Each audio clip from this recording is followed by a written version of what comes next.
there are no negotiations going on right now. But the problem in Washington is spending, and the president needs to face that problem. And we're going to work on that on the Republican side.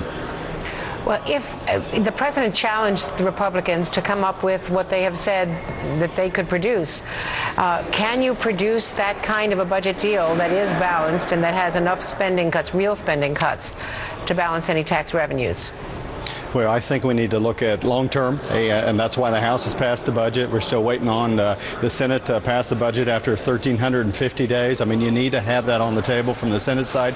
You obviously need to have that from the president, who has not told us when he's going to send his budget over. He's going to miss those deadlines. So we got a lot of work to do, but it deals with spending. That's the problem. And I want to avoid a downgrade, but I do agree with the Vice President of the United States says we're not going to default on our debt. That's pretty clear. We have enough payments coming in to the Treasury to pay our interest on the debt, and that's how we avoid the default. But we got to focus on the spending problem, and that's what most of my constituents are talking about. I want to ask you about the gun control debate, because the president's going to be rolling out new proposals tomorrow, and he is prepared to use executive action in some ways if Congress won't act. Harry Reid has said that until the House votes something on the assault weapon ban that we know is going to be proposed, he's not going to take it up in the Senate. Will the House take this up and do something meaningful on assault weapons and on these magazine clips? Because of Newtown, because the whole country has been rethinking this since Newtown. Well, it certainly is an incredible tragedy, and I was on the floor of the U.S. House this morning reading the Constitution with former Speaker Nancy Pelosi and many others, and the Second Amendment's part of that is the First Amendment to speak about what we'd like to do and redress our grievances. So we'll look at what the president provides, but it's very troubling to me that the president says if Congress doesn't do what I want, I'm going to issue an executive order. You know, the power to make laws starts in the House and Senate, and that's where we'll take a look at this. But again, in my district and many others, overwhelmingly people in Kansas are not looking for new laws out of Washington. They're looking for more involvement in their communities and their families at the state level rather than a new Washingtonian law. Well, as you know, New York State is taking action today, the toughest gun laws in the country. But again, if things are not done at the federal level, guns move across state borders very, very easily. So doesn't there need to be some federal law?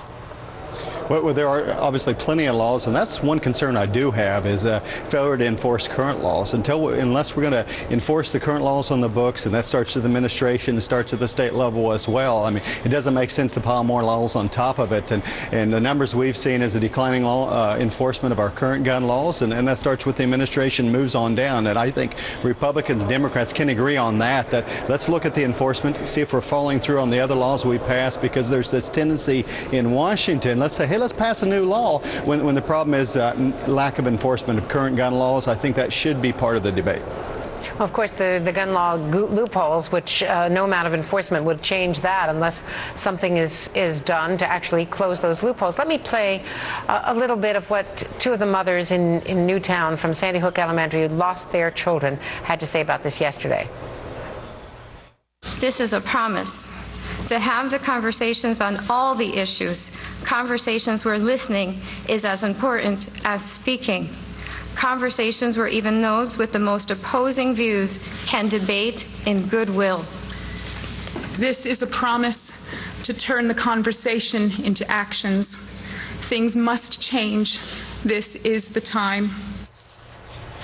What do you say to those grieving mothers? Well, same thing. I said to folks in 4 different town halls is let's have the conversation. Let's talk about how we solve the problem. Let's talk about mental health issues. Let's talk about the enforcement of current gun laws. Let's talk about violence glorified by Hollywood and violence in our video machines and all the games our kids play, because we have a violent culture, and that contributes to that. And yes, it's long overdue for a good debate, a good solid debate about what is the solution to the problem. We've got to identify the problem as well. So it's a good time to start. But trying to bypass Congress with an executive order doesn't allow a conversation. It simply continues to put more power in the presidency rather than more power in folks that represent the entire population across the country. Do you agree with one of your colleagues who's talking about this as a possible impeachable offense and talking about articles of impeachment if the president takes action without Congress? We'll see what the actions are.